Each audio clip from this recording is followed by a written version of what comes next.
বাংলাদেশের ইতিহাসে নতুন এক অধ্যায়ের সূচনা করেছে রক্তাক্ত জুলাই। নানা ঘটনা প্রবাহের মধ্য দিয়ে ২০২৪ সালের জুলাইয়ের প্রথম দিন থেকেই শুরু হয় কোটা বিরোধী আন্দোলন, যার শেষ পর্যায়টি ছিল গণ অভ্যুত্থান। বঞ্চনা থেকে মুক্তি পেতে লাখো শহীদের আত্মত্যাগে অর্জিত হয় স্বাধীন বাংলাদেশ। স্বাধীন রাষ্ট্রের শুরু থেকেই সরকারি চাকরিতে জারি ছিল কোটা প্রথা। এক পর্যায়ে সেই কোটা দাঁড়ায় ৫৬%।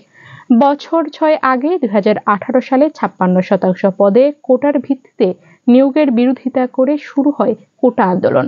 মুক্তিযোদ্ধার সন্তান ও নাতি নাতনিদের জন্য ৩০%, নারীদের জন্য ১০%, জেলাভিত্তিক ১০%, ক্ষুদ্র জাতিগোষ্ঠীর জন্য ৫% এবং প্রতিবন্ধী প্রার্থীদের জন্য ১% কোটা সংরক্ষিত ছিল। ৬ বছর আগের সেই আন্দোলন নতুন মাত্রা পায় ২০২৪ সালে।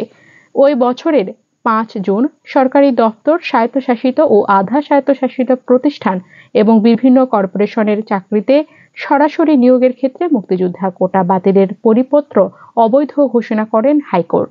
কিন্তু ওই রায় প্রত্যাখ্যান করে দেশের বিভিন্ন স্থানে বিক্ষোভ করেন শিক্ষার্থীরা। ৬ জুন আবারও বিক্ষোভ কর্মসূচি পালন করেন ঢাকা বিশ্ববিদ্যালয়ের শিক্ষার্থীরা। দুদিন বিরতি দিয়ে ৯ জুন আবারও মাঠে নামেন তারা এবং সরকারকে ৩০ জুন পর্যন্ত সময় বেঁধে দেওয়া হয়। এ সময়ের মধ্যে দাবি পূরণ না হলে সর্বাত্মক আন্দোলনের ঘোষণা দেওয়া হয়। একই দাবিতে রাজশাহী, চট্টগ্রাম ও বরিশাল বিশ্ববিদ্যালয়ের শিক্ষার্থীরাও নামেন আন্দোলনে। ১ জুলাই থেকে শুরু হয় লাগাতার কর্মসূচি। কোটা বাতিলের পরিপত্র পুনর্বহালের দাবিতে ছাত্র সমাবেশ ও বিক্ষোভ কর্মসূচি অনুষ্ঠিত হয় ঢাকা বিশ্ববিদ্যালয় সহ দেশের বিভিন্ন বিশ্ববিদ্যালয়ে। ঢাকা আরিচা মহাসড়ক অবরোধ করেন জাহাঙ্গীরনগর বিশ্ববিদ্যালয়ের শিক্ষার্থীরা। চরম আন্দোলনের মুখে ৫ আগস্ট দেশ থেকে পালিয়ে যান শেখ হাসিনা।